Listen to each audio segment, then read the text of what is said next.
तो हेलो दोस्तों, आप लोग का स्वागत है एनिमे स्टार के इस चैनल के ऊपर। तो काफ़ी टाइम बाद अब जाके मुझे टाइम मिला है वापस से एनिमे देखने का। तो मैंने सोचा क्यों ना जो मज़ा है ये आप लोग के साथ भी शेयर किया जाए। तो जैसा कि आपने टाइटल में देखा होगा, आज की इस वीडियो के अंदर मैं बात करने वाला हूँ सोल लेवलिंग के सीज़न 2 के एपिसोड 1 के ऊपर। मतलब एक्चुअली मैं उसको थोड़ा बहुत एक्सप्लेन करने वाला हूँ, क्योंकि जो उसका सीज़न 1 है अभी थोड़ा टाइम पहले ख़त्म हुआ है और उसका सीज़न 2 कब आएगा ऑफिशियली अब तक अनाउंस नहीं हुआ है। तो मैंने सोचा क्यों ना आप लोग को भाई थोड़ा थोड़ा जो है एपिसोड में देता जाओ एक अच्छी क्वालिटी में, ताकि जो आपका मज़ा है वो भी बरकरार रहे। और आने वाले टाइम में मैं वन पीस और जुजुत्सु काइसेन को भी कवर करने वाला हूँ। तो उनको देखने के लिए भी फटाफट चैनल को सब्सक्राइब करके रख लो, ताकि जैसे मैं वीडियो बनाऊँ आप तक वो पहुँच जाए। वैसे मेरी कोशिश यही होगी कि मैं हर दिन वीडियो बनाऊँ ताकि आपका जो मज़ा है वो भी बरकरार रहे। तो चलो फिर बिना किसी देरी के सोल लेवलिंग के सीजन 2 का एपिसोड 1 जो है वो हम स्टार्ट करते हैं इंट्रो लगा के।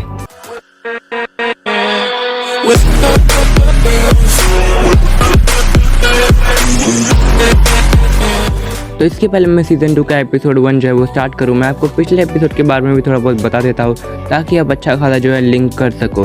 तो जो हमारा सीज़न 1 था उसके लास्ट एपिसोड में कुछ ऐसा हुआ था कि जो हमारा जिन्नू था उसे एक डंजन के अंदर भेजा गया था। जो डंजन था वो उसके सिस्टम ने ही क्रिएट किया था, और डंजन के अंदर जो जिन्नू था वो काफ़ी सारे नाइट्स को मारना था, और एट द एंड वो सबको मार भी देता है। और लास्ट में उसको जो है एक रेड कलर का नाइट मिलता है जो कि डंजन का बॉस था, जिसका जो रैंक था वो ए से एस रैंक में आ रहा था, जिसकी वजह से जिन्नू काफ़ी ज़्यादा पिटता है उसके अंदर। बट एट द एंड वो अपने सारे के सारे मूव्स को एक साथ यूज़ करके उसको डिफीट कर देता है। उसके बाद जो सिस्टम होता है वो जिन्नू को चैलेंज देता है, जिसके अंदर जो है टाइम आ जाता है और काफ़ी सारे जो सोल्जर्स है वो जिन्नू के ऊपर अटैक करने आ रहे होते हैं। यहाँ पे जिन्नू को करना ये था कि उसको वहाँ पे सर्वाइव करना था ज़्यादा से ज़्यादा टाइम तक। वो जितना ज़्यादा टाइम तक वहाँ पे सर्वाइव करेगा उसको उसी हिसाब से जो है पॉइंट्स मिलेंगे, और उन पॉइंट्स के इस्तेमाल से जिन्नू को एक नई जॉब मिलेगी। तो आखिर में सारे सोल्जर्स को वहाँ पे मार देता है, और जो उसका टाइम होता है वो 4 मिनट से भी ज़्यादा का होता है, जिसके ऊपर से काफ़ी सारे पॉइंट्स मिल जाते हैं और इसके ऊपर से एक अच्छी खासी जॉब भी मिल जाएगी। अब जो सोल लेवलिंग है उसके अंदर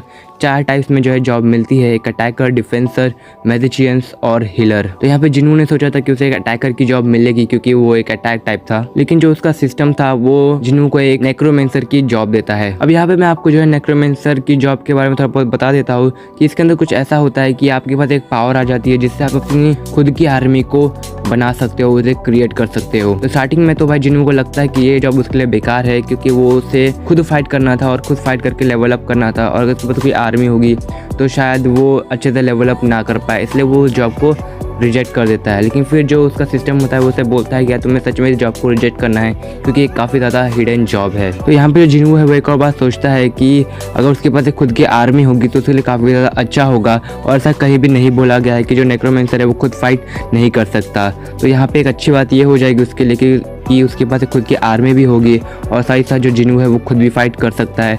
तो ऐसे शायद वो काफ़ी अच्छा खासा स्ट्रॉन्ग बन जाएगा। तो फिर वो जो है उस जॉब को एक्सेप्ट कर लेता है और नेक्रोमेंसर बन जाता है। इसके बाद जो सिस्टम है वो उसे एक नेक्रोमेंसर बना देता है, और उसके बाद जब जिन्नू अपने आसपास देखता है उसने जितने भी सोल्जर्स को मारा होता है उनके ऊपर एक चीज़ लिख के आ रही होती है जो कि होती है शेडो एक्सट्रैक्शन। मतलब कि जो जिन्नू है वो उनके अंदर से उनकी शेडोज को निकाल सकता है। इसके बाद जो उसका सिस्टम होता है वो जिन्नू को बोलता है कि तुम्हें उनकी शेडोज को निकालने के लिए एक कमांड को चूज करना होगा। तो जो हमारा जिन्नू है वो अराइज इस कमांड को चूज करता है। जैसे ही होगा ये कि जब भी जो जिन्नू है किसी डेड बॉडी के पास जाके अराइज बोलेगा तो फिर उस डेड बॉडी के अंदर से जो उसकी शेडो है वो बाहर आ जाएगी, और वो जो शेडो है वो जिन्नू के लिए काम करेगी। तो उसके बाद जो जिन्नू है वो अपने चारों तरफ देखता है और अराइज को बोलता है, और जैसे वो अराइज बोलता है वहाँ पे जितने भी नाइट्स पड़े थे उन सब में से जो शेडो है वो निकलनी स्टार्ट हो जाती है। और क्योंकि जो जिन्नू को नई नई ये पावर मिली थी तो वो एक बार में 30 सोल्जर्स को ही अपने पास रख सकता है, और जो शेडो होती है वो अपने नॉर्मल बॉडी से कमज़ोर होती है। फॉर एग्जाम्पल अगर कोई बंदा जिंदा था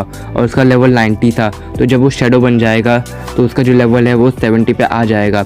हालांकि वो ट्रेन करके अपना लेवल वापस से बढ़ा सकता है। तो उसके बाद जो है जिन्नू अपने पीछे देखता है जहाँ पे उसने उस रेड कलर के नाइट को मारा होता है। तो फिर जो जिन्नू है वो सोचता है कि अगर वो उस नाइट को अपनी टीम में ले ले तो बहुत ज़्यादा स्ट्रॉन्ग बन जाएगा। तो फिर वो उस रेड कलर के नाइट के पास जाके बोलता है अराइज, और जो उसका शेडो एक्सट्रैक्शन है वो स्टार्ट हो जाता है, बट वो बाद में फेल हो जाता है। उसके बाद उसके सामने लिख के आता है कि वो सिर्फ 3 बार ही शैडो एक्सट्रैक्शन का यूज़ कर सकता है। अगर वो 3 बार फेल हो गया तो फिर जो जिन्हू है वो शैडो को नहीं निकाल सकता। तो एक बार वो फेल हो चुका था, तो फिर दूसरी बार वो जब अराइज बोलता है तो दूसरी बार भी वो फेल हो जाता है। फिर तीसरी बार में वो काफ़ी ज़्यादा जो है सोचता है और काफ़ी मीठी मीठी बात करता है उस सोल्जर के साथ, और फिर बोलता है अराइज, जिसके बाद जो उसका शैडो है वो बाहर निकल आता है, जो कि दिखने में बहुत ही ज़्यादा मस्त लग रहा था। उसके बाद जो शैडो है वो उसके सामने आके खड़ा हो जाता है, और उसके बाद जो सिस्टम है वो जिन्हू को बोलता है कि ये जो शैडो है काफ़ी ज़्यादा स्ट्रॉन्ग है, और तुम्हारे पास जितने भी स्ट्रॉन्ग शैडो होंगे तुम उनको एक नाम दे सकते हो। तो यहाँ पे जो जिन्हू है वो शैडो को नाम देता है इग्रेस का। इस नाम को आप याद कर लो क्योंकि ये आगे बहुत बार आने वाला है। इसके बाद जो इग्रेस होता है वो अपनी सोल्जर आर्मी के पास जाता है और जिन्हू के सामने झुक जाता है, और इसके साथ जो है सीजन 1 का लास्ट एपिसोड खत्म हो जाता है। तो अब जो सोलो लेवलिंग का सीजन 2 का एपिसोड 1 है वो कुछ इस तरीके से स्टार्ट होता है कि जो हमारा जिन्हू है वो डंजन से बाहर आ चुका होता है एक नेक्रोमेंसर बन के, और आने के बाद वो अपने घर पे आ जाता है और मस्त से सोने लग जाता है।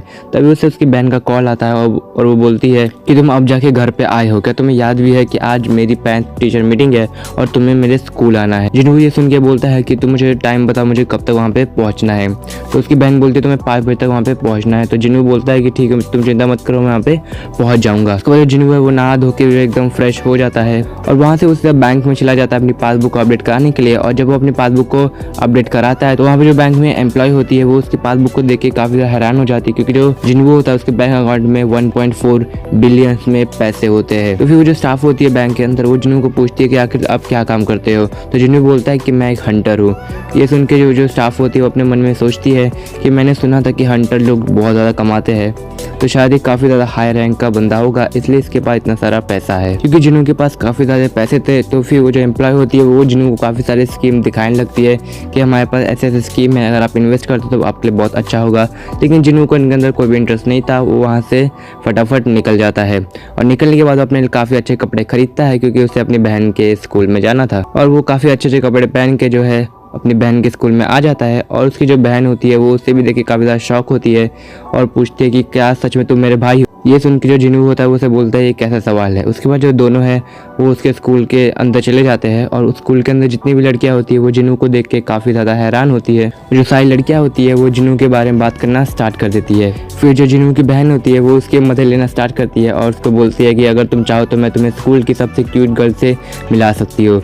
ये सुनने के बाद जिन्हू होता है वो उसके मुंह पकड़ के खींचता है और बोलता है शांत बैठो। इसके बाद जो जिन्हू है वो पेरेंट टीचर मीटिंग के लिए चला जाता है एक क्लास के अंदर, और जैसे ही वो दरवाज़ा खोलता है वो वहाँ पे एक टीचर को देखता है। उन टीचर को देख के वो सोचता है कि मैं भी इसी स्कूल से ग्रेजुएट हुआ हूँ, पर मैंने आज तक इनको यहाँ पे कभी नहीं देखा, शायद ये मेरे जाने के बाद यहाँ पे आई है। उसके बाद जिन्हू है वो क्लास के अंदर चला जाता है और बोलता है कि मैं जिन्हा का जो है ब्रदर हूँ और यहाँ पे पेरेंट टीचर मीटिंग के लिए आया हूँ। तो वो जो टीचर होती है वो बोलती है कि हाँ आओ, मैं ही जिन्हा की टीचर हूँ। उसके बाद जिन्हू होता है वो उनके टीचर के सामने जाके बैठ जाता है और पूछता है कि जिन्हा कैसा कर रही है पढ़ाई में। उनकी टीचर बोलती है कि बहुत अच्छा कर रही है, तुम्हें टेंशन लेने की ज़रूरत नहीं है, जो जिन्हा है वो हर चीज़ में बेस्ट है। उसके बाद जो टीचर होती है वो जिन्हू को बोलती है कि मैंने सुना है कि तुम एक हंटर हो। तो फिर उस पर जिन्हू बोलता है कि हाँ मैं एक हंटर हूँ। फिर जो टीचर है वो बोलती है कि अगर क्या हो, अगर जिन्हा जो है उसे एक हंटर बनने का मन करे तो क्या तुम उसे एक हंटर बनने दोगे। तो उस पर जो जिन्हा है वो बोलता है कि नहीं, मैं उसे कभी भी एक हंटर बनने नहीं दूंगा। फिर जो टीचर है वो जिन्हू को ये बोलती है कि मैंने तुमसे ये इसलिए पूछा क्योंकि एक स्टूडेंट है जिसने अपनी पढ़ाई छोड़ के जो है एक हंटर बनने का फैसला लिया है, और वो जो स्टूडेंट है वो तुम्हारी बहन की ही फ्रेंड है। तो क्या तुम उससे मिलके उसे समझाना चाहोगे वो जो है वापस से स्टडीज़ के लिए आ जाए और हंटर बनने का जो सोच रही है उससे वो फिलहाल के लिए ड्रॉप कर दे। तो फिर जिन्हू बोलता है कि क्या मैं उस स्टूडेंट का नाम जान सकता हूँ। तो फिर उसकी टीचर बोलती है कि हाँ बिल्कुल, वो एक लड़की है जिसका नाम है वो हान संग वे। ये नाम सुनने के बाद जो जिन्हू थोड़ा सा हैरान हो जाता है क्योंकि वो इससे पहले मिल चुका होता है। अगर आपने सीज़न 1 अच्छे से देखा है तो आपने इस लड़की को देखा होगा जो अभी इस वक्त आपकी स्क्रीन पे आ रही है। ये जो लड़की है ये जिन्हू के ही टीम में है, जहाँ पे भी जो जिन्हू है वो किसी भी डंजन को क्लियर करने के लिए जाता है तो ये लड़की उसके टीम में ही थी। तो फिर जो जिन्हू है उस लड़की को मिलने के लिए बुलाता है, और उसके बाद हमें जो है शाम का जो है सीन दिखाया जाता है जहाँ पे जो लड़की है वो जिन्हू से मिलने आ भी जाती है, और वो जो है लड़की वो जिन्हू को देख के काफ़ी ज़्यादा शॉक भी होती है और बोलती है कि सर आप यहाँ पे क्या कर रहे हो और आप जो है वो जिन्हा के भाई हो, मुझे तो आज पता चला। और उसके पहले जिन्हों कुछ बोलता है वो सीधा उन्हें बोल देती है कि अगर आप मुझे यहाँ पे ये बोलने के आए हो कि हंटर मत बनो तो मुझे नहीं सुनना और आप यहाँ से जा सकते हो। लेकिन जिन्हों बोलता है कि तुम्हें किसने कहा कि मैं तुम्हें यहाँ पे ये बोलने आया हूँ कि तुम हंटर मत बनो, मैं यहाँ पे आया हूँ तुम्हें सिखाने के लिए कि एक अच्छा हंटर कैसे बन सकते हैं। ये सुनने के बाद वो लड़की भी शॉक हो जाती है और जो एपिसोड है यहाँ पे ही खत्म हो जाता है। आई होप आप लोग को जो है मजा आया होगा। तो मिलते हैं आप लोग से अगली वीडियो में, तब तक के लिए बाय बाय।